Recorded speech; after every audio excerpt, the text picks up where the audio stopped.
Hoje, Dia da Mulher, 8 de março. Esse é o tema do programa Papo Dinâmico que está começando.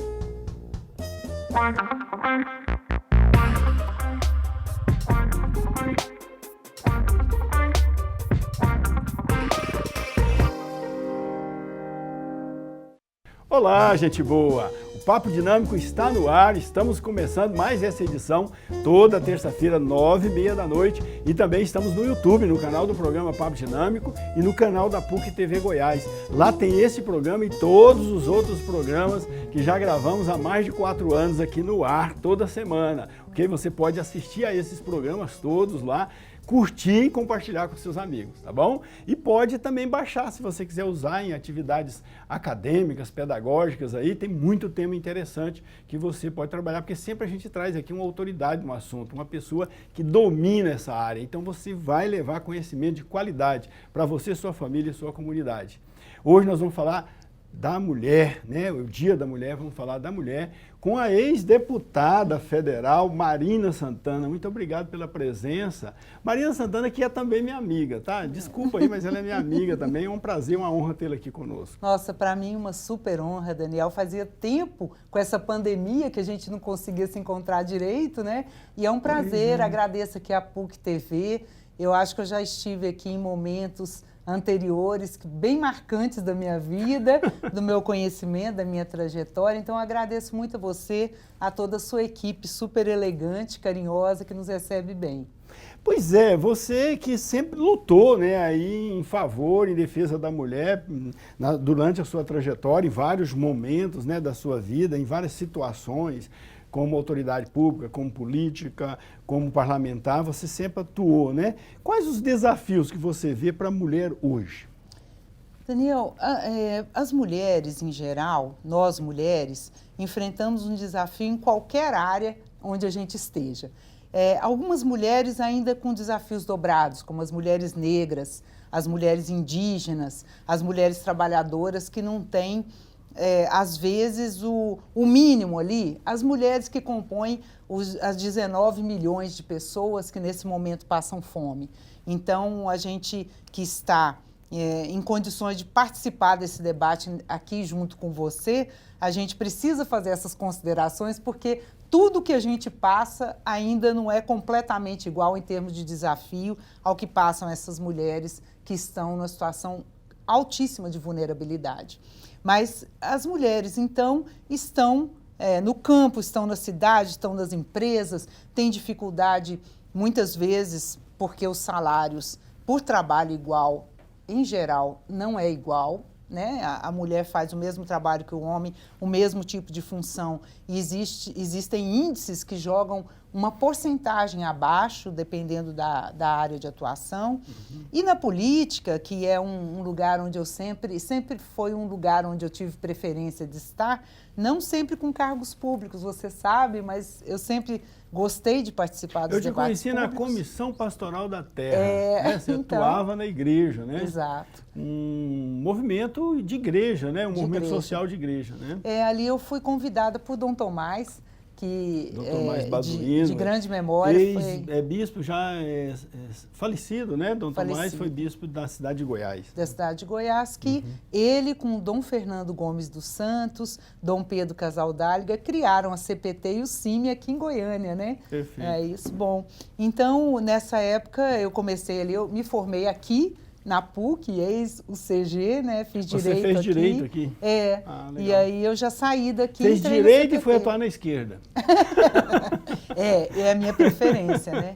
Você sabe, Daniel, voltando um pouquinho com essa questão da mulher e entrelaçando com esse período que você está lembrando, eu me lembro que as pessoas ficavam assim assustadas, porque eu era estudante aqui, recebi todo o apoio da universidade e mesmo da arquidiocese, trabalhando junto assim, para atuar na área de direitos humanos, para descobrir as coisas como eram. Eu passei de 3 a 4 anos atuando dentro das delegacias de polícia, dentro da CPP, dentro do sistema prisional. Olha o que eu aprendi, como eu sou agradecida a essa educação. Então, assim, como mulher, eu aprendi dali que a gente tem que enfrentar os desafios em ambientes principalmente dominados por homens brancos, cis, e geralmente de elite. né? Então, eu aprendi que a gente tem que cumprir esse papel. É nosso papel pegar os desafios, ir para frente e ter solidariedade entre as pessoas para que nós, mulheres, tenhamos espaço de verdade, que seja de poder, e eu não estou falando de poder só poder político, não, mas que seja de poder nos lugares onde esteja. É uma associação de bairro, um grupo de pais numa escola, que as mulheres estejam presentes e tenham a sua voz. Nós somos 52% da população brasileira, as pessoas negras são 56% Nas da universidades população. chega a 56%. 56%, Nas não é? universidades. Com certeza. É uma novidade, os cargos inclusive, públicos, né? as autoridades públicas no futuro serão quase todas mulheres. Aliás, a gente já vê isso. Delegacias, no Poder Judiciário, né? A gente vê no Ministério Público a presença das mulheres é bem significativa. Isso é interessante, né, Daniel? Parece assim que houve um levante das mulheres junto com a oportunidade que ocorreu, inclusive, nos governos petistas, a oportunidade de entrar nas universidades privadas e públicas. Então, isso daí, as mulheres viram essa possibilidade e foram. Mulheres negras, inclusive jovens. É fantástico isso que está acontecendo. Pois é, mas assim, como você vê, que políticas públicas são bem-sucedidas e que políticas públicas ainda precisariam ser implementadas para melhorar a condição da mulher na sociedade? Políticas públicas, por exemplo, as cotas, que muitas vezes são mal vistas, como, por exemplo, as cotas quando nós vamos preparar uma chapa de candidaturas. Então, 30% de qualquer um dos gêneros. Então, também não pode se sobrepor. Por exemplo, se não tiver nenhum homem na chapa, não pode acontecer. Então, 30% no mínimo de mulheres. E nesse caso, é interessante porque as mulheres estão sendo chamadas, até porque há proibição legal de burlar essa norma. Sim. Mas, no geral, as políticas públicas que nós precisamos, elas são direcionadas, por exemplo, na área de moradia. É muito importante que a política pública procure entregar o título, quando é moradia popular e que é resultado de investimento público, para a mulher, porque está comprovado que as mulheres acabam ficando com as suas famílias, elas resistem mais à venda da casa, elas percebem a importância, então essa é uma. Outra política pública importante é de saúde, para que as mulheres tenham acesso à saúde da mulher e possam levar seus filhos, possam ter essa... E a de trabalho, acesso a trabalho. Então, como as mulheres acabam tendo dupla jornada, hoje em dia isso parece coisa antiga, mas não é. Agora, inclusive, na pandemia, ficou identificado, Daniel, que mulheres ficaram com dupla jornada por causa da pandemia. Então, por exemplo, quem tem uma diarista em casa, ela não pôde ser chamada para o momento do auge da pandemia. E essa mulher que é diarista, que não foi trabalhar, ficou dentro de casa sem o dinheiro para poder cuidar da sua família e não pôde trabalhar também. Então, houve um reforço. Mas o que eu queria mais te falar sobre políticas públicas, sobre violência contra a mulher. Eu fui da CPMI da violência contra a mulher do Congresso Nacional, quando eu fui deputada federal. E nós percebemos a calamidade que é no nosso país o atendimento à mulher vítima de violência. Melhorou? Estava melhorando. Agora já decaiu. Durante novamente. A pandemia piorou, parece. Piorou porque as políticas públicas foram secados os recursos para as políticas públicas, principalmente de nível federal, mas alguns estaduais também. E não tem jeito de ter uma rede de atendimento à mulher se não for federal, estadual e municipal. Então, precisa ter casa-abrigo para as mulheres vítimas de violência, precisa ter recursos para que a mulher saia daquela condição e arrume um emprego. Esse recurso é política pública, para que aquela mulher possa conseguir um emprego, possa ter assistência psicológica. Às vezes ela se submete à violência porque não tem para onde ir. E muitas vezes a família não ajuda ou não apoia, não pode também. Certo. Então, é muito importante o trabalho, viu, Daniel, para que esse espaço de trabalho. E depois, é preciso ter acompanhamento, inclusive do agressor. Porque o agressor, ele vai para a cadeia conforme o nível de coisa, conforme o tipo de agressão que ele pratica e tudo, mas ele precisa também de um tratamento psicológico, de um acompanhamento psicológico ou psiquiátrico, Sim, porque, às vezes, a gente vê aí o cara mata a mulher, mata os filhos e se suicida. Às vezes é de uma complexidade tão grande que a pessoa pode falar, nossa, mas a Marina está falando que o cara, coitadinho, não. Coitadinho, não. Ele pode ter um problema de doença mental ou pode estar numa situação muito séria, então mas ele tem discernimento, então ele tem que fazer as duas coisas, tem que cumprir as penas da lei. Sim. E tem que também receber um tratamento para que ele pare com aquilo, seja contra si mesmo, contra a sua companheira, contra seus filhos. Certo. E como a política partidária, a participação, porque a gente vê aí um esforço grande de partidos políticos para que as mulheres possam participar mais da política e tal. Como essa participação partidária, né, nos partidos políticos das mulheres podem contribuir para melhorar, digamos, essa emancipação social da mulher? Eu percebo que os partidos, eles ficam naquela vibe, assim, de ter uma atenção especial para quem já está com poder. Quem está com o poder, quem se mantém no poder, é quem tem recursos financeiros próprios, né, ou tem algum tipo de ligação de outro modo. É aquela pessoa também, são aquelas pessoas que já estão com, às vezes, gerações da sua família já estão ali no topo do poder. A gente vê muito isso, né? Filho de não sei quem e tal. Então, os partidos precisam alertar. Eles têm obrigações nesse sentido, legais já. Tem que achar pessoas, achar mulheres que queiram de fato participar da vida pública, oferecer formação para que quem queira e ainda não tem esse espaço, possa ter esse espaço e, sobretudo, que tenha recursos no momento das disputas, que tenham atenção e recursos. Mas os partidos precisam ter formação permanente para mulheres trabalhadoras ou para trabalhadores das periferias que muitas vezes não têm acesso a uma educação mais formal com relação à política. Precisam também cuidar dos jovens, porque os jovens, Daniel, eles chegam na política, eles vão às vezes atrás de um líder, né? De uma liderança. Não, eles precisam ter seu caminho próprio também. Né? E assim por diante. Então, os partidos precisam investir para que mais mulheres estejam políticas. Nós temos hoje um número grande de mulheres nas bases. Mulheres nas bases dos partidos, são filiadas, é um número grande. Mas quando vão assumir presidência de partido ou quando vão assumir cargos públicos, elas são tiradas de lado. Eu vou te dar um exemplo único aqui.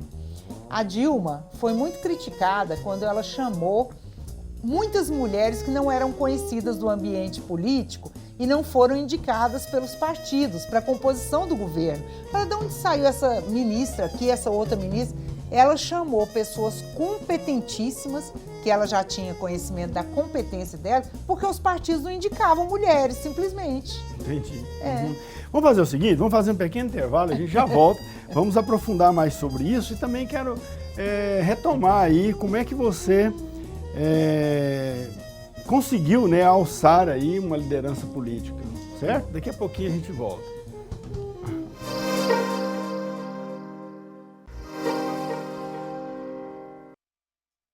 De volta com o Papo Dinâmico na PUC TV Goiás, toda terça-feira, 9h30 da noite, e lá no YouTube, no canal do programa Papo Dinâmico, no canal da PUC TV Goiás, e nas redes sociais, no perfil do programa Papo Dinâmico, no Twitter, no Instagram, no Facebook. Hoje estamos falando sobre a questão da mulher, com a ex-deputada Marina Santos. Existe uma questão da mulher? Existem muitas questões da mulher. Pois é, porque... na verdade, assim, a condição, a situação da mulher depende muito da classe social, da idade. Você mesmo citou isso aí, né? Da raça. Parece que, então, a questão da mulher está associada também a outros aspectos que envolve também outros segmentos da sociedade. Não é? A gente fala em mulher, principalmente no Dia da Mulher, né? Dia 8 de março, mas, na verdade, eu vou usar uma pesquisa que a doutora Maria Tereza Canezin, que foi professora aqui da PUC, ela fez junto com outros... Doutorado em Educação. Doutorado em Educação. Isso. Ela fez uma pesquisa, escreveu um livro junto com outras pessoas aqui da universidade sobre juventude. Eles chegaram, ao final, à conclusão de que não tem juventude, tem juventudes. Juventudes, porque as pessoas realmente são segmentos tão diferenciados que os interesses são tão diferentes, as condições são tão diferentes, principalmente num país desigual como o nosso, né, Daniel? Sim, que aí pesa bastante isso daí. Então, as mulheres, primeiro, todas as mulheres têm algum nível de sofrimento com desigualdade de gênero e de violência de gênero. Tem pesquisas que indicam que em torno de 27% das mulheres no Brasil declararam em pesquisa ter sofrido alguma violência de gênero em suas vidas. 27% é muita coisa. E aí já está falando desde estupros, violência de todo jeito, que a Lei Maria da Penha estipula em 6 tipos de violência, né? Até coisas que parecem tão imperceptíveis, mas que vão criando. Você pede um trabalho, chega com seu currículo, chega o outro com currículo, um homem com currículo inferior, o trabalho é negado para você, porque você é mulher. Isso é sentido, só que não tem como você comprovar muitas vezes aquilo que você diz. Então, as violências são muito grandes. No caso das mulheres que atuam na política, aconteceram fenômenos aí esses dias incríveis, porque em 2018, muitas mulheres foram eleitas em todos os lugares, mas em 2020, mulheres negras, essas que também uma boa parte foi para as universidades nessa oportunidade que tiveram. E jovens mulheres negras, outras mulheres transgênero, né? E sofreram violência.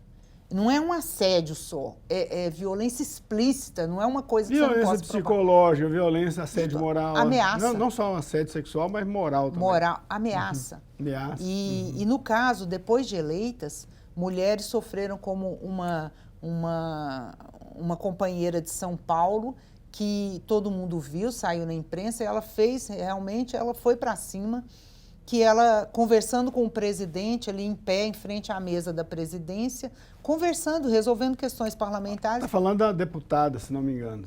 Uma deputada do okay. PSOL de São Paulo. Aí chega um outro deputado, brincou com os outros e foi combinado, e assediou, tocou no corpo dela indevidamente. Sim, sim. Então, assim, isso é muito sério. Mas companheiras negras que foram realmente ameaçadas anonimamente ou explicitamente pelas redes sociais ou diretamente, por serem mulheres negras parlamentares. Nós não aceitamos, chamando de nomes que são absurdos, demonstração do racismo, como tem no futebol, como torcidas têm feito, inclusive ultimamente no futebol. Então, isso daí, contra as mulheres, é muito forte nesse sentido, são desafios enormes que nós temos, e as mulheres vão para frente enfrentando isso, mas não deveriam ter que enfrentar isso mais, não deveriam. Então, uma mulher trans é vereadora em Belo Horizonte, uma vereadora fantástica, uma intelectual, uma pessoa super capacitada e precisa ficar aguentando todo tipo de assédio, de ameaça, porque não aceita que uma trans represente a cidade, assim como mulheres, e assim como mulheres negras. Então, vai do assédio físico até a elogios que não têm sentido. Pode-se dizer, então, que o feminismo é um movimento. Eu vou tentar formular aqui a pergunta, que ela é bem, digamos assim, abstrata, né? No sentido aristotélico da palavra de abstração. O feminismo seria uma luta para demonstrar que a condição mulher não é um diferencial de competência. Quer dizer, não é o fato de ser mulher que a pessoa pode ter ou não competência. É isso? Quer dizer, não há uma essência feminina que qualifica uma luta pela mulher, mas há lutas de que as mulheres podem ocupar postos na sociedade, podem assumir seu papel na sociedade de diferentes modos e com a mesma condição ou até mais possibilidade do que os homens. O fato de ser mulher não é um diferencial negativo. É mais ou menos isso. E tem as descobertas do que é ser mulher e do que se pode como mulher, não é? Porque se a sociedade rebaixa alguém o tempo inteiro, como ali não é o seu lugar, ali não é o seu lugar, você vai crescer achando que não é o seu lugar, qualquer lugar. Sim, até qualquer lugar, porque eu vou te falar uma coisa que é até engraçada, eu me lembrei agora, é sobre esse negócio da gente ficar o tempo todo tendo que pensar, eu sou mulher e eu mereço. Além de saber da competência e tudo, eu mereço. Eu mereço estar ali onde eu quero estar, seja uma sala de aula, seja um parlamento, seja mas eu uma mereço empresa. não porque a mulher tem que pensar assim, eu mereço não porque sou mulher, eu mereço porque eu tenho capacidade para estar ali. Mas também, eu tenho tanta também porque eu sou mulher, porque eu sou 52% da população e estou subrepresentada. No parlamento, chegamos a 15% do parlamento nacional. Sim, em termos de representação, assim, sim. Em termos de representação, mas sim. você veja bem, se eu dissesse para você, assim, estamos assim num lugar qualquer, eu digo para você, olha, a Assembleia Legislativa tem 2 homens e 40 mulheres. Também não há um equilíbrio. É assustador. Uhum. Não, é completamente assustador. Sim. Então, o que está acontecendo nesse lugar? Não existem homens que queiram ITT. E na Câmara Municipal de Goiânia, 35 pessoas, 5 mulheres e 30 homens. Então, assim, cadê o nosso lugar de fala? Cadê o nosso lugar para a gente se expressar? Porque, de fato, Daniel, tem expectativas diferentes, modos de pensar muitas vezes diferentes. Na representação política, é natural que a pessoa possa pensar em sendo mulher, querer ocupar o espaço porque o espaço está desigual em termos de quantidade. Mas em alguma situação, por exemplo, para ser médico, quer dizer, não tem problema nenhum, né? A pessoa, para ser médico, não é questão de quantidade, é questão de formação. Então, a mulher também tem que ter formação. É claro que ela pode ter tanta formação quanto o melhor médico do mundo para ser médica. Ela tem que chegar lá, né? Exato. Você falou aí da Foster, né? Das mulheres que a Dilma colocou no governo. Esqueci o nome dela agora, a Foster. A Isabela, né? A presidente da Petrobras. Foi presidente da maior empresa do Brasil, né?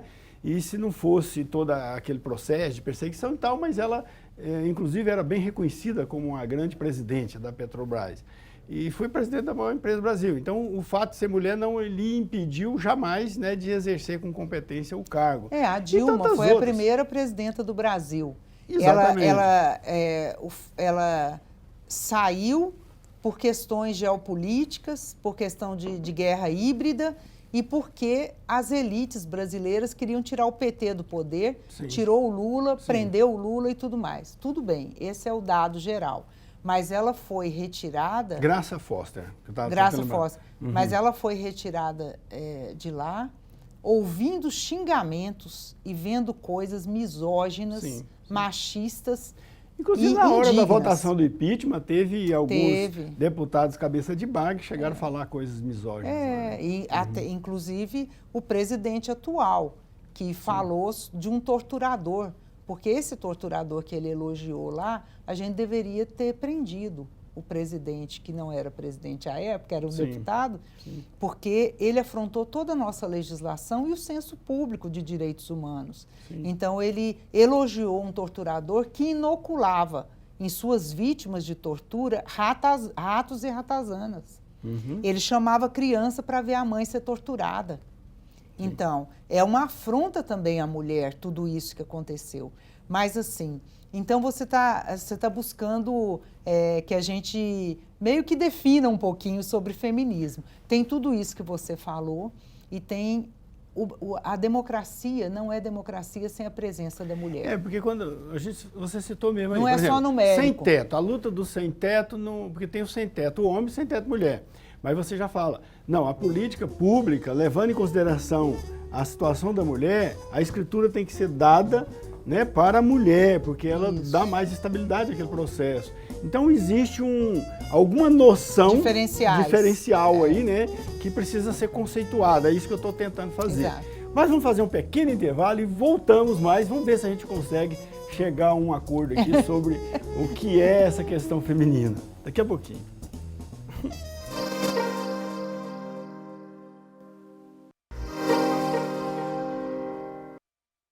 De volta com Papo Dinâmico na PUC TV Goiás.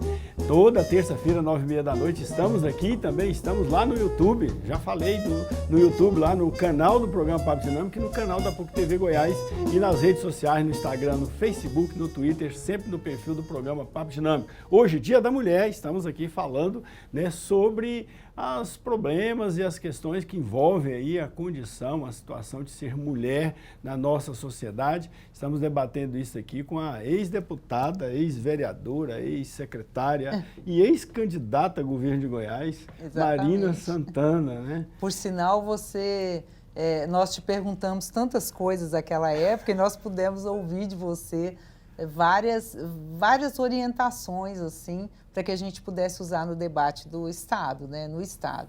Que me preparou também para o único debate que teve, que foi aqui na PUC TV para o Senado em 2014. Né? Eu tive a honra de apresentar aquele debate, mediar o debate, né? Exatamente. Então, Marina, a gente ficou devendo essa dúvida aqui, esse esclarecimento.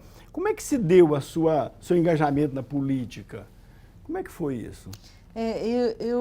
Para te falar a verdade, eu era adolescente ainda e a minha formação foi toda na ditadura militar, né?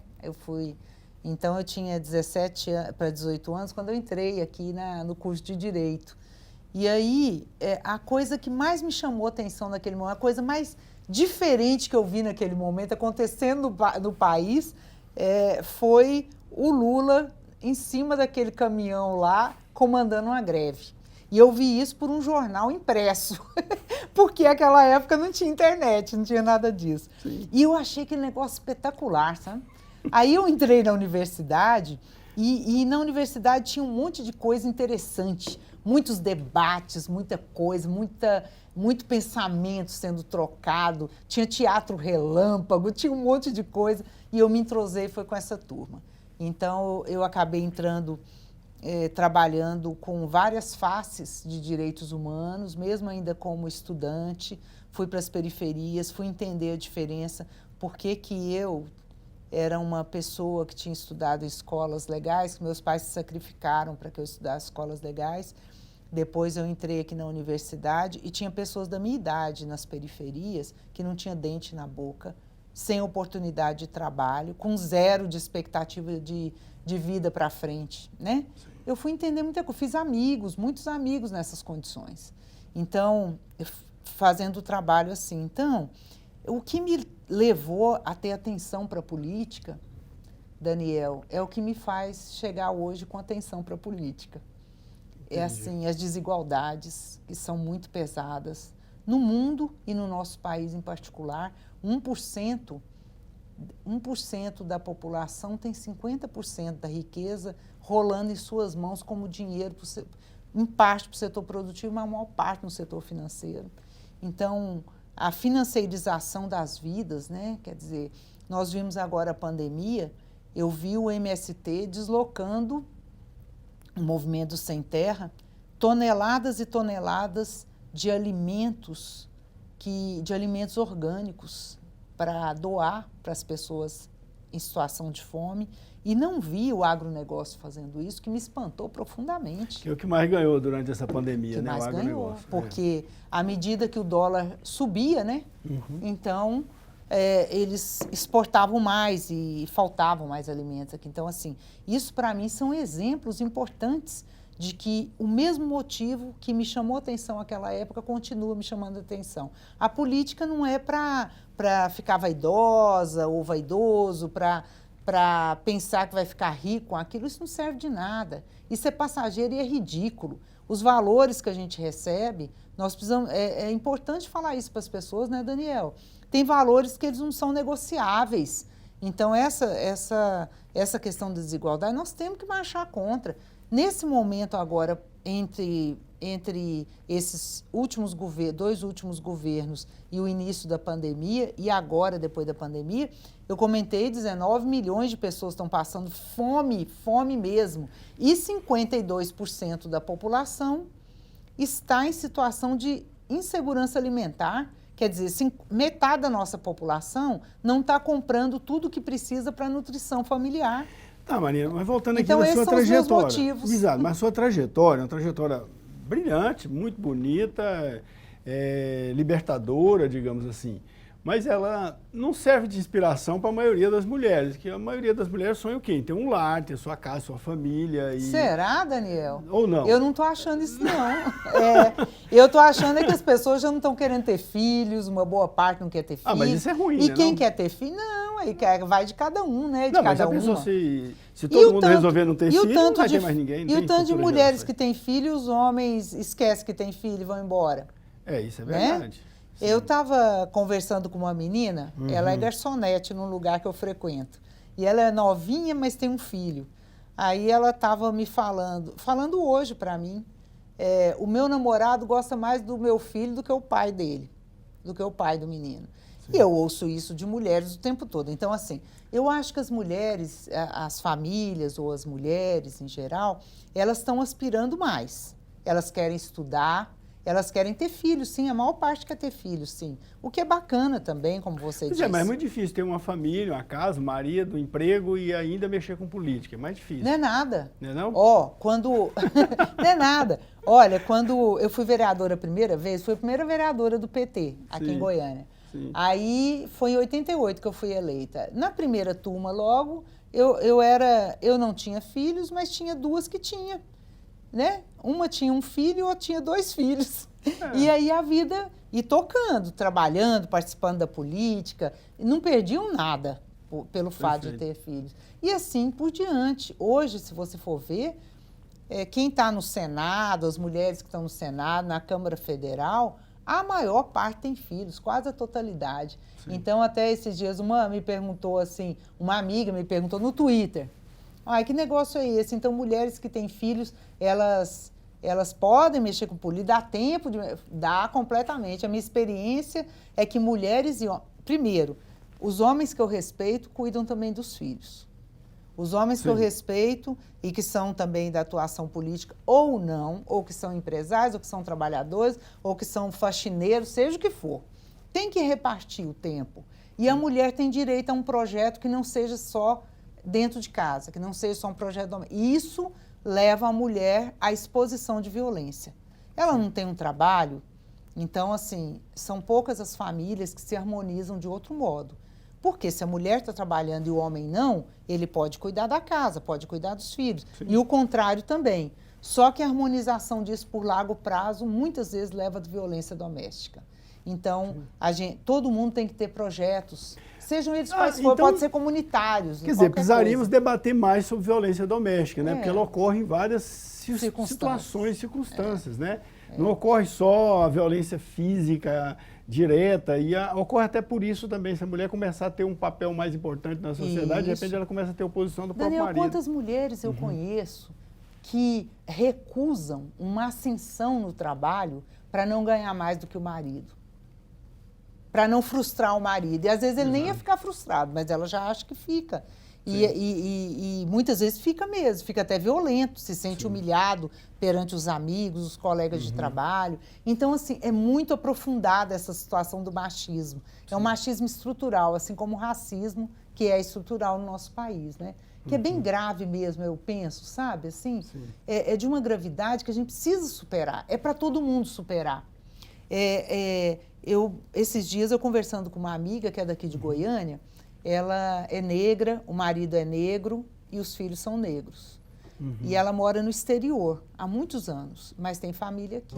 Ela vem aqui, mas ela tem medo dos filhos virem, principalmente adolescentes, por causa da violência que acontece aqui contra meninos negros. Ok. Quais são os seus planos para 2022? Não responde agora não, daqui a pouquinho, tá bom? Daqui a pouquinho ela responde essa pergunta e já volta.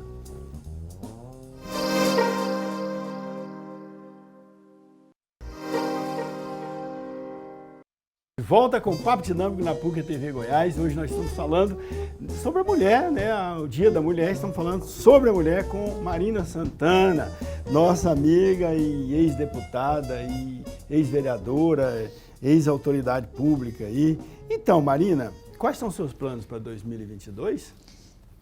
Daniel, eu senti o chamado do Lula Ah, achei que quando era... ele saiu. A gente aqui que é de igreja faz chamar de Deus, Não. né? Quando o Lula saiu da prisão, imediatamente a população entendeu o que aconteceu com ele, com o PT e com a Dilma. Ele já entrou em primeiro lugar nas pesquisas. E eu entendi a seriedade disso. Se você me permite, nós estamos diante de um presidente genocida, fascista. E ele trouxe consequências gravíssimas para o nosso país, que nós vamos demorar um tempo para poder resolver. Mortes da pandemia que poderiam ter sido evitadas por vacina, poderiam estar, inclusive agora, sendo evitadas as UTIs aí com 80% de presença de pessoas não vacinadas, algumas poucas pessoas vacinadas, mas a maioria não vacinada, inclusive crianças. Hoje é Dia da Mulher e ele parece que não tem uma política muito clara, né, em relação às mulheres. Ele é fascista, machista, ele tem sim, ele tem que é dessa rede da extrema-direita no mundo, que não gosta de mulheres, que subestima as mulheres e que não se importa com a violência contra a mulher, e ele declaradamente pensa assim.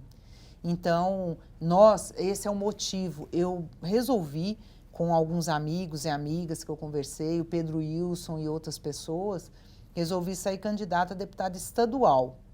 E aí, então, no momento certo, eu vou lá, faço o registro e tudo. A gente está numa fase de pré-campanha, quer dizer, de preparação. Então, eu estou me preparando para sair candidata a deputada estadual pelo nesse Partido projeto. Dos Trabalhadores. Pelo sempre Partido dos Trabalhadores. Há 42 anos, né, Daniel? 42 anos. Tá, e o que você tem feito? Né? Porque você já foi parlamentar, já foi secretária, já foi candidata, e agora que você não está em nenhum desses papéis, o que você tem feito? Eu tinha montado uma microempresa, na verdade é uma microempresa, né? Para trabalhar com marketplace. E nós começamos a preparar e tudo, e aí nós resolvemos paralisar em função da situação econômica do país. Certo. Mas então, aí eu sou advogada, né? Minha formação é na área de advocacia, então eu tô me preparando nesse momento para essa candidatura.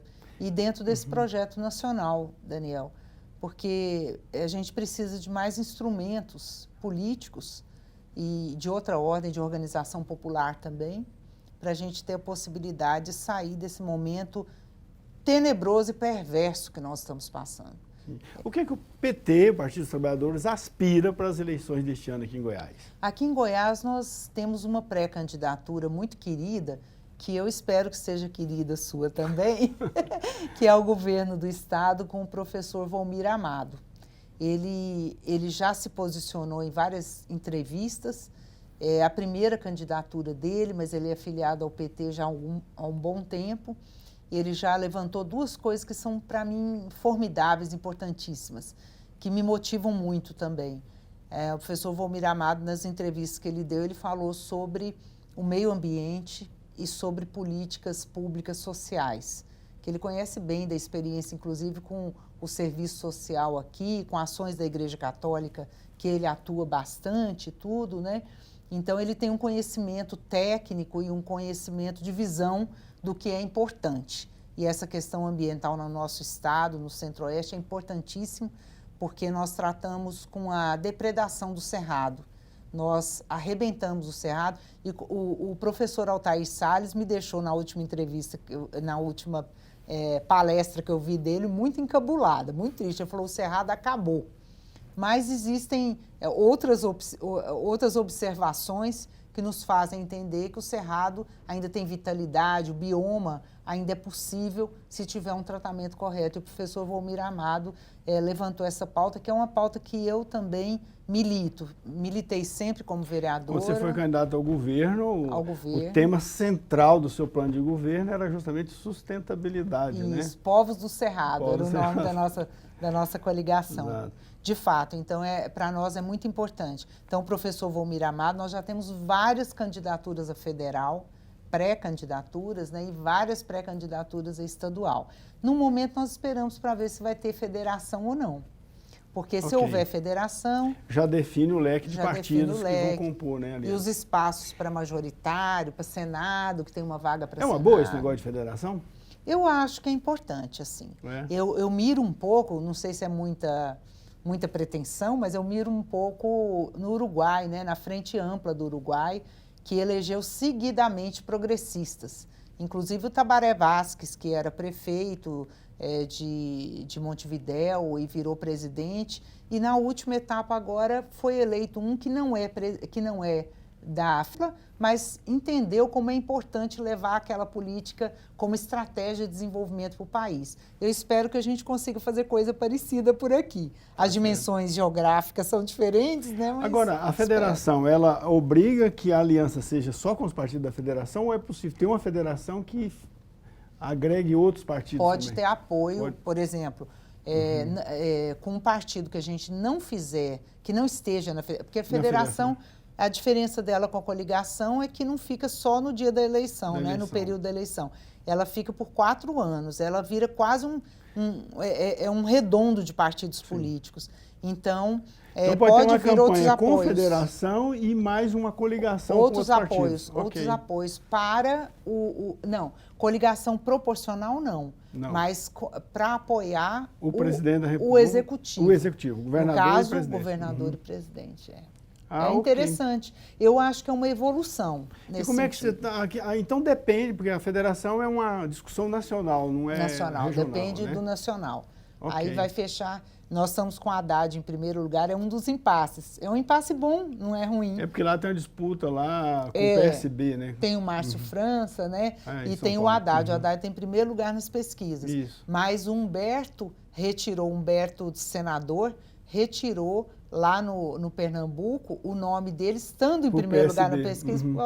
Então, assim, se também, de qualquer modo, a gente não conseguir montar uma federação com todos os partidos que estão discutindo hoje, o PCdoB, o PV, o PSB e talvez outros mais, mas pelo menos vai estar aproximado bastante para a gente poder ter um projeto de país em conjunto, que é mais importante ainda do que qualquer coisa. Não sei se você pôde observar que foi agora, ontem, hoje, esses dias que isso daí se avolumou, o Randolph, senador do Amapá, deixou de ser candidato a governador lá para poder participar da coordenação da campanha do Lula.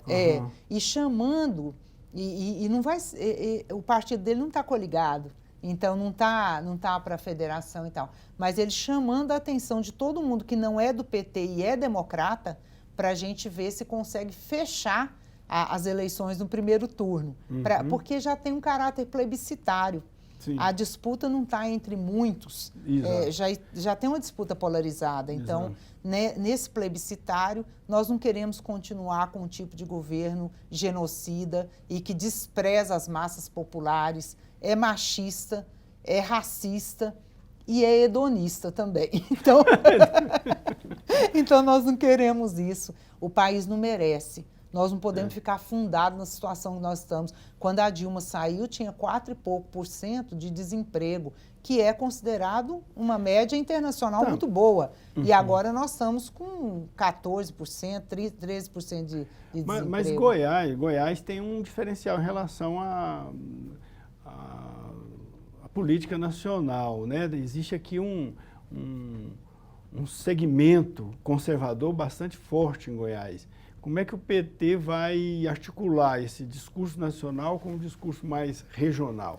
Bom, se o eleitorado goiano continuar tendo maioria das pesquisas apoiando o Lula, porque está apoiando o Lula, maioria da população está indicando apoio ao Lula e no Centro-Oeste, que é incrível. Pois mas estranhamente tem gente que está declarando voto no Lula e voto no Ronaldo Caiado.